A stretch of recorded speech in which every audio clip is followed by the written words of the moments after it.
سورج بدل جائے تو رب کی رحمتوں کے رخ ادھر ہو جاتے ہیں. میں سیدھی سی بات کرتا ہوں, بڑی آسان بات ہے. آپ میں سے اکثر لوگ جو کبھی محفلوں میں جاتے ہوں نے یہ حدیث سنی ہوگی, لیکن بیان کرنے کا رنگ مختلف ہے. دوسری پڑھیے, اللہم صلی علی محمد وعلی آل محمد وبارک وسلم. آپ صلی اللہ علیہ وسلم نے ارشاد فرمایا, لوگوں اذا مررتم بریاض الجنت فارتعوا, جب تم جنت کے باغات سے گزرو تو منہ باندھ کے نہ گزر جانا, کھاتے پیتے گزر جانا. کہاں سے گزرنا؟ جنت کے باغ میں سے. بتائیے اس دنیا میں جنت ہے؟ جنت نہیں ہے تو باغات کہاں سے آئے؟ لیکن حضور نے فرمایا ایسے نہیں فرمایا. اور ریاض الجنہ مدینہ طیبہ میں ہے, مسجد نبوی میں حضور صلی اللہ علیہ وسلم کے سرانے ایک حصہ ہے, اس کو ریاض الجنہ کہتے ہیں. اور وہاں حضور کا آنا جانا رہتا تھا, اٹھنا بیٹھنا رہتا تھا. آپ کمرے سے نکل کے مسجد کے محراب میں آ کے بیٹھتے تھے, کبھی ادھر بیٹھ گئے, کبھی ادھر بیٹھ گئے, کبھی ادھر بیٹھ گئے. جہاں حضور بیٹھتے رہے, آتے رہے, جاتے رہے, لیٹتے رہے, اللہ نے فرمایا ہے میرے نبی دنیا میں ویسے تو جنت ہے نہیں, جہاں جہاں آپ زیادہ بیٹھے ہیں میں نے اسی زمین کو جنت بنا دیا. نعرہ تکبیر, اللہ اکبر, نعرہ رسالت یا رسول اللہ, نعرہ حیدری یا علی, عظمت مصطفیٰ زندہ باد. اب حضور کی وہ جگہ تو ریاض الجنہ ہو گئی, جنت کا باغ ہو گیا. حضور نے فرمایا میری امت کہ وہ لوگ جو مدینہ طیبہ نہیں پہنچ سکیں گے, خواہش تو ان کی بھی تو ہوگی نا کہ وہ بھی ریاض الجنہ دیکھیں, لیکن میں ہوں رحمت للعالمین, میں اپنی امت کو محروم نہیں کرتا. جہاں بیٹھ کے میرا اور میرے رب کا ذکر کریں گے وہ جگہ ان کے لیے ریاض الجنہ ہوگی. سبحان اللہ, سبحان اللہ. حضور ریاض الجنہ میں تو آپ آتے جاتے رہے ہیں, آپ نے قدم ٹکائے ہیں, بیٹھے ہیں, تو آپ کے آنے جانے کی برکت کی وجہ سے وہ ریاض الجنہ بنا ہے. ہم تو کسی اور علاقے میں ہوں گے, وہ مدینے سے دور ہوگا, بظاہر آپ کا آنا جانا مشکل ہوگا, آپ کا قدم رکھنا مشکل ہوگا. آپ صلی اللہ علیہ وسلم نے فرمایا اگر تم نیک نیتی کے ساتھ, محبتوں کے ساتھ محفل سجاؤ گے تو اللہ تعالیٰ نے مجھے مدینے میں محدود کر کے نہیں رکھا, ہم جہاں چاہیں آ بھی سکتے ہیں, جا بھی سکتے ہیں. سبحان اللہ, سبحان اللہ. یعنی اللہ رسول کی محفل میں اللہ رسول کی نظر ہوتی ہے. اب بیٹھنے والے کی مرضی ہے وہ کس ارادے سے بیٹھا ہے. انما الاعمال بالنیات, ہر ایک کی اپنی سوچ ہوتی ہے وہ کس ارادے سے بیٹھا ہے. اگر ارادے ٹھیک ہوں, دل کے قبلے درست ہوں, تو نہ مدینہ دور ہے نہ مکہ دور ہے. سبحان اللہ, سبحان اور اللہ. نیازی نے بڑا خوب کہا تھا, ایک نعت خواں گزرا ہے محمد علی ظہوری قصوری, اس کی مشہور زمانہ نعت ہے جب مسجد نبوی کے مینار نظر آئے, اللہ کی رحمت کے آثار نظر آئے. اس میں اس نے ایک شعر لکھا, وہ کہتے ہیں مکے کی فضاؤں میں, طیبہ کی ہواؤں میں, ہم نے تو جدھر دیکھا سرکار نظر آئے. سبحان اللہ, ان سبحان کے اللہ. شاگرد تھے عبدالستار نیازی, وہ بھی نعت خوان تھے, بڑے اچھے نعت خوان تھے. انہوں نے اسی باہر پہ نعت لکھی, اسی اندازے سے نعت لکھی. جب مسجد نبوی کے مینار نظر آئے, اللہ کی رحمت کے آثار نظر آئے, آگے شعر بدلنا شروع کیے. اور بدلتے بدلتے جب اس شعر میں پہنچے نا کہ مکے کی فضاؤں میں, طیبہ کی ہواؤں میں, ہم نے تو جدھر دیکھا سرکار نظر آئے, وہ کہتے ہیں مکے سے مدینے تک محدود نہیں چل رہے. سبحان اللہ. مکے سے مدینے تک محدود نہیں چل رہے, ہم نے تو جدھر دیکھا سرکار نظر آئے. سبحان اللہ, سبحان اللہ. آئیے میں نے جو آیت پڑھی ہے اس کو لیتے ہیں. یہ سورہ ہود کی آیت نمبر 115 ہے. اللہ رب العزت نے ارشاد فرمایا وَأَقِمِ الصَّلَاةَ, نماز قائم کرو, طَرَفَيِ النَّهَارِ, دن کے دو کناروں میں, وَزُلَفًا مِنَ اللَّيْلِ, اور رات کے کچھ حصوں میں, ان الحسنات یذھبن السیئات، بے شک نیکیاں گناہوں کو مٹا دیتی ہیں. سبحان اللہ. ذالک ذکریٰ للذاکرین، سبحان اللہ. یہ نصیحت ہے ان لوگوں کے لیے جو نصیحت کو مانے. سبحان اللہ. یہ آیت، یہ رب کا حکم نصیحت ہے ان لوگوں کے لیے جو نصیحت کو مانے. وَاصْبِرْ، اس پہ لگا رہے، اس پہ قائم رہو. فَإِنَّ اللَّهَ لَا يُضِيعُ أَجْرَ الْمُحْسِنِينَ، اللہ نیک لوگوں کا اجر ضائع نہیں کرتا. سبحان اللہ. سبحان اللہ. صحابی، میں نے کہا نا غلطی ہو جاتی ہے، اور پہلے آپ کو سبحان اللہ کی بات سنائی ہے. یقین کریں خدا کی قسم، جیسا تیسا کوئی ہے نا، غلطی بعض دفعہ بغیر سوچے سمجھے بھی ہو جاتی ہے. بندہ کوئی منصوبہ بنا کے نہیں جاتا کہ جا کے گناہ کرے گا، غلطی کرے گا. ماحول ایسا بن جاتا ہے کہ غلطی ہو جاتی ہے. اللہ کی شان، صحابی سے غلطی ہو گئی، بس غلطی تو ہو گئی، لیکن غلطی کے بعد سارا سکون اور چین ختم ہو گیا.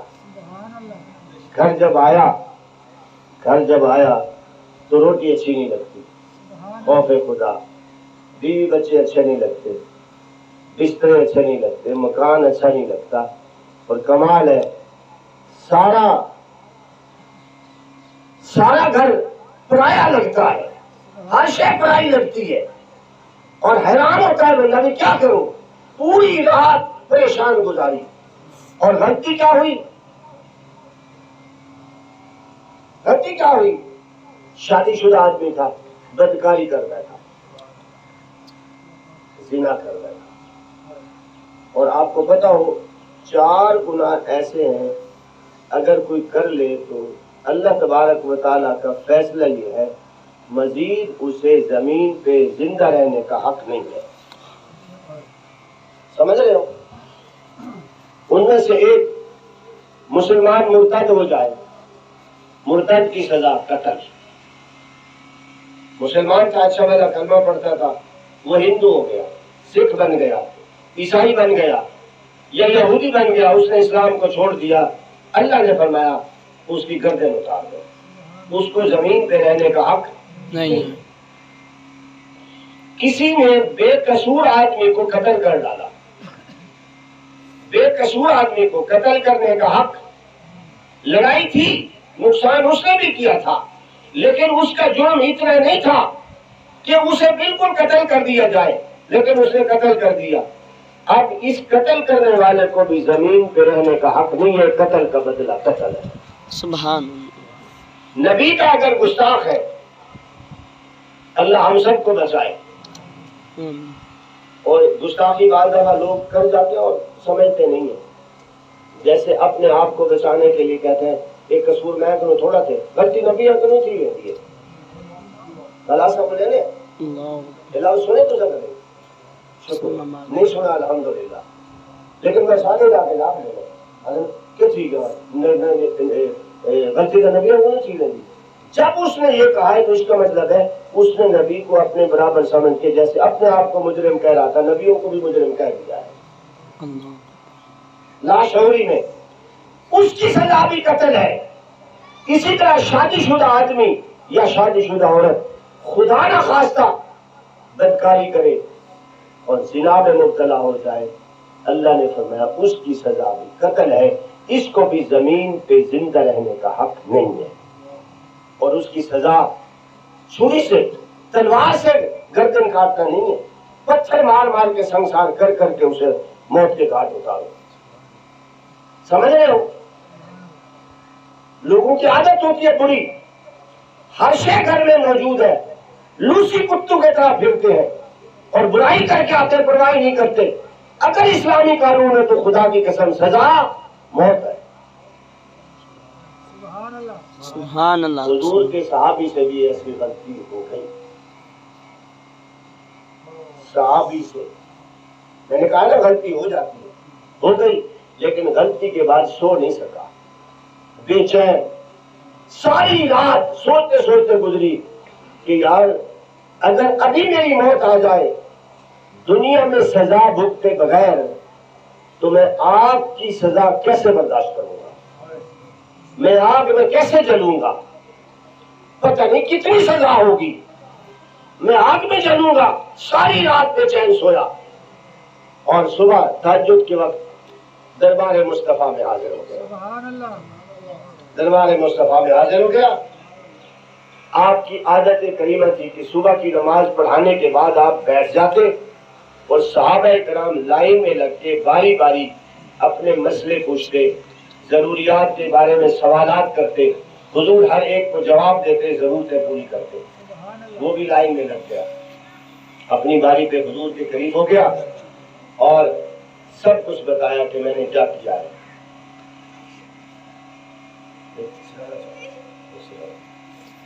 ساری بات بتائی. حضور صلی اللہ علیہ وسلم نے پوری بات سننے سمجھنے کے بعد یوں رخ پھیر لیا. ادھر والی لائن شروع ہو گئی. بات سنتے سنتے اس نے سمجھا کہ شاید میں اپنی بات سمجھا نہیں سکا. حضور صلی اللہ علیہ وسلم نے میری بات کا جواب نہیں دیا. اس کا مطلب ہے میں نے پوری بات نہیں کی، کچھ بتانے میں کمی رہ گئی ہے.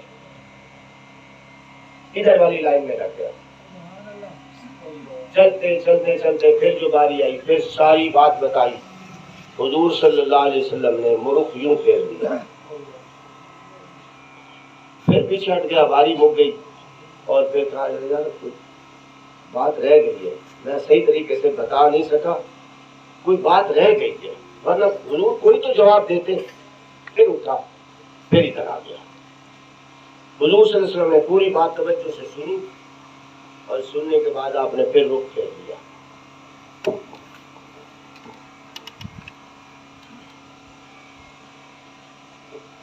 پھر رخ پھیر لیا. پھر بھی پریشان، یار میں 3 دفعہ بتا چکا ہوں، حضور نے کوئی جواب ہی نہیں دیا. لگتا ہے کہ کوئی شے رہ گئی ہے. میں جذبات پہ ہوں، خوف میں ہوں، ڈرا ہوا ہوں، کوئی بات رہ گئی ہے، میں پوری وضاحت نہیں کر سکا. میں پھر بتاتا ہوں. پھر آیا 4تھی دفعہ جب بتایا تو آپ صلی اللہ علیہ وسلم نے فرمایا لوگوں اس نے اپنے جرم کا خود اقرار کر لیا ہے اور یہ ایسا جرم ہے، اس جرم کے ثبوت کے لیے 4 گواہ چاہیے ہوتے ہیں. کتنے؟ ہر معاملے میں 2 گواہ. ایسی برائی کے ثبوت میں 4 گواہ. گواہ تھے نہیں، اس کا 4 دفعہ اقرار کرنا 4 گواہوں کے برابر ہے. لہذا اب اس کی سزا کھڑی ہو گئی ہے، لے چلو اور اسے سزا دیتے ہیں. پلے باندھ گئی یہ بات ابھی جو کرنے لگا ہوں. حضور صلی اللہ علیہ وسلم نے پہلی دفعہ سن کے رخ کیوں موڑا؟ اس لیے کہ ایک دفعہ اقرار کرنے سے سزا کا مستحق نہیں بنتا. رب کا قانون یہی تھا. میں آپ سے پوچھتا ہوں، آپ کے سامنے کوئی اپنے جرم کا ایک دفعہ اقرار کر لے، آپ اسے معاف کریں گے؟ بتائیں. بلکہ آپ شور مچا دیں گے، میں کو آپ آکے سی، میں آپ کا نہ سنے، میں کوئی پاگل ہے. آپ آکے کھونکے پکڑو ہی کو، اور خدا نہ خواستہ وہ انکار کر دے تو آپ اسے پکڑیں گے، سزا دیں گے. آپ صلی اللہ علیہ وسلم نے کیا کیا؟ آپ نے فرمایا یار ایک دفعہ اقرار کیا ہے نا، سزا شرعی طور پہ اس پہ لازمی نہیں ہے. یہ اٹھے اور جائے، اپنا عیب چھپائے. اگر دوبارہ نہیں آتا، 3 بار نہیں آتا، 4 بار بھی نہیں آتا، اللہ اس کے پردے رکھے، توبہ کرے، اس کی عزت بھی بچے اور توبہ سے اس کا گناہ بھی بخشا جائے. دوسری تیسری دفعہ بھی آپ نے یہی کیا. بتایا کیا ہے لوگوں، جب کوئی خود بھی اپنا عیب تمہارے سامنے بیان کرے نا تو تمہیں یہ حق نہیں پہنچتا کہ تم پوری دنیا میں پھیلا دو. میں نے سن سمجھ کے بھی اس کے پردے رکھے ہیں. تمہیں بھی کسی کی غلطی سمجھ آ جائے، تمہارے کانوں میں پڑ جائے، بندہ خود بھی اقرار کرے تو تمہیں بیان کرنے اور اسے ذلیل کرنے کا حق نہیں ہے. میں مصطفیٰ اگر سب کچھ سننے سمجھنے کے باوجود بھی پردے رکھتا ہوں تو تمہارے لیے یہ سنت ہے، جب کسی کا عیب تمہارے سامنے آئے تم بھی اسے چھپاؤ. مالک فائدہ کیا ہوگا؟ اب حضور کی حدیث، حضور نے فرمایا من ستر مسلمن سترہ اللہ یوم القیامہ. جب کسی آدمی نے کسی کا اس دنیا میں کوئی عیب چھپایا، قیامت کے دن اللہ اس کے عیب چھپائے گا۔ سبحان اللہ، سبحان اللہ۔ ایک گال جاتے آ رہی ہے نا، دور جانا اٹھے سنو، پرانی زمانے میں آدم نے چھا جلا دیتے نہیں سکتے، پرانے لوگ سمجھیں گے، نئے لوگ نہیں، یہ چھا جلانا یہ پرانی بات ہے۔ وہ فلانے میری عزت کو چھا جلا دیتے ہیں، پوری دنیا میں ڈنڈورا پیٹ دیا ہے، ہر ایک کو پکڑ کے بتایا، تو آپ کو پتہ ہے فلانا محرم ہے، تو آپ کو پتہ ہے اتنی آدم بھی آئی، فلانا ہی نہیں آدم، تو آپ کو پتہ ہے فلانا اتنا کمین ہے۔ حضور نے کیا فرمایا؟ حضور نے صرف بتایا نہیں ہے، عمل کر کے امت کو سمجھایا ہے۔ کوئی اپنی غلطی خود بھی مان لے، جب تک سزا دینے کی ساری شرطیں پوری نہ ہوں تمہیں عیب بیان کرنے کی اجازت نہیں ہے۔ شک کی بنیاد پہ کسی کو مجرم نہ بنا دو۔ خیر، اللہ کی شان، اس کے ہاتھ باندھے اور زمین میں کھڈا کھودا اور کمر تک دبا کے مدینے کے سارے لوگ آ گئے اور چھوٹے چھوٹے پتھر اٹھا کے مارنا شروع کر دیا۔ مارتے رہے، کیونکہ سزا جو قتل تھی، موت سزا تھی، مارتے رہے، ہلتا رہا، درد برداشت کرتا رہا، خون بہتا رہا، آخر کھڈے سے نکل آیا۔ اور کھڈے سے نکلا تو قربان جاؤں صحابی کی لاشعوری محبت پہ، جب کھڈے سے نکل کے بھاگا تو اللہ کی شان رخ کیا بھاگنے کے لیے تو حضور کی طرف۔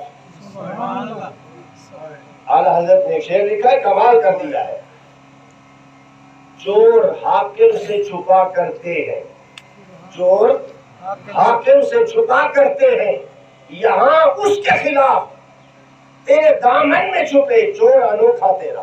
سبحان اللہ، سبحان اللہ، نعرہ تکبیر، اللہ اکبر، نعرہ رسالت، یا رسول اللہ، نعرہ حیدری، یا علی۔ چور حاکم سے چھپا کرتے ہیں، کون سا ایسا چور ہے جو عدالت میں چلے جائے اور کہے کہ مجھے سزا دو؟ ہمیشہ چور حاکم سے چھپتے ہیں۔ یہاں حضور صلی اللہ علیہ وسلم نے تربیت ایسے کی ہے، خوف خدا دل میں ایسا ڈال دیا ہے کہ یہاں کیا ہوا ہے، چور حاکم سے چھپا کرتے ہیں، یہاں اس کے خلاف تیرے دامن میں چھپے چور انوکھا تیرا۔ سبحان اللہ، حضور کی طرف بھاگے تو آگے حضور کے ساتھ حضرت خالد بن ولید بھی کھڑے تھے۔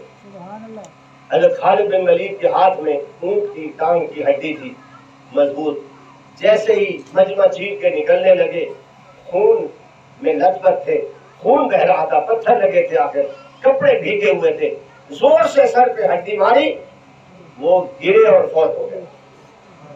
اور حضرت خالد بن ولید کی زبان سے ایک جملہ نکل گیا۔ جملہ کیا نکلا؟ حضرت خالد بن ولید نے کہا، لقد مت میتۃ جاہلیہ، ماعز کیسی بری موت مرے ہو، کتنی بری موت ہے تمہاری، مرنا تھا تو اس طرح مرنا تھا۔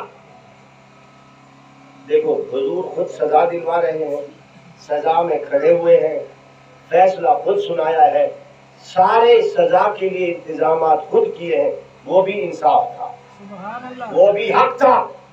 سزا کو چھپانے اور روکنے کے لیے کوئی بہانے نہیں ڈھونڈے، اور یہ نہیں کہا کہ 4 دفعہ تو اقرار کر چکا، چل زبان بند کر، بکواس نہ کرتے، بند ہے تھی، نہیں، جرم ثابت ہو گیا ہے، چاہے اپنا صحابی ہے اور اشارے پہ جان قربان کرنے کے لیے تیار ہے۔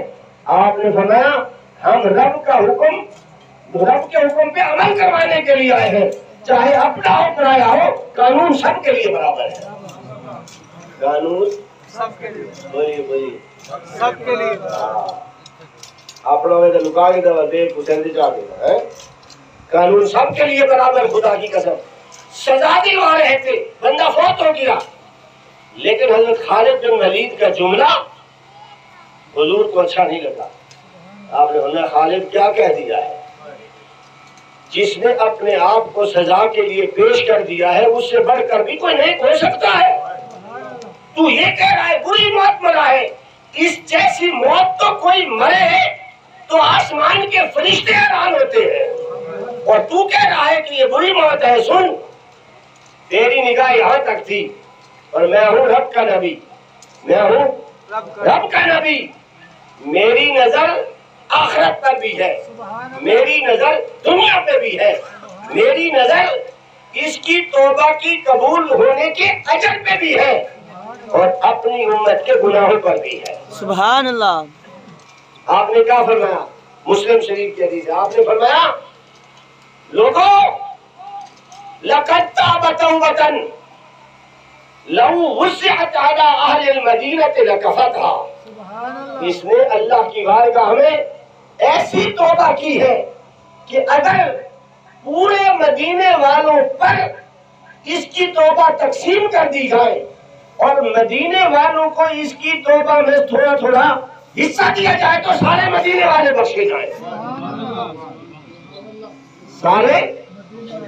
ذرا یہ بھی دیکھیں رب کا کتنا پیارا ہے، اگر کوئی توبہ سے خود بخشا جائے تو بڑا خوش نصیب ہے، یہ تو ایسا خوش نصیب ہے رب کو اس کی توبہ اتنی پسند آئی ہے کہ نبی خود فرما رہا ہے اس کی توبہ پورے مدینے والوں کے لیے کافی ہے۔ سبحان اللہ۔ آپ اندازہ لگائیں، سوچیں اور غور کریں خدا کی قسم۔ اور اس کے بعد 3 دن گزرے، حدیث کے لفظ ہیں فَمَكَثُوا يَوْمَيْنِ أَوْ ثَلَاثًا، 2 دن گزرے تھے تو تیسرا دن بنتا ہے، او ثلاثن، یا 3 دن گزرے تھے تو چوتھے دن حضور صلی اللہ علیہ وسلم نے قربان جائیں اس کی موت کے بعد غسل دلوایا، کفن دلوایا، جنازہ اٹھایا، جنازہ پڑھایا، قبر میں دفن کیا، ہر کوئی گھر کو چلا گیا۔ تیسرے دن حضور اس کے گھر میں آئے یا چوتھے دن آئے؟ کون سے دن؟ چوتھے۔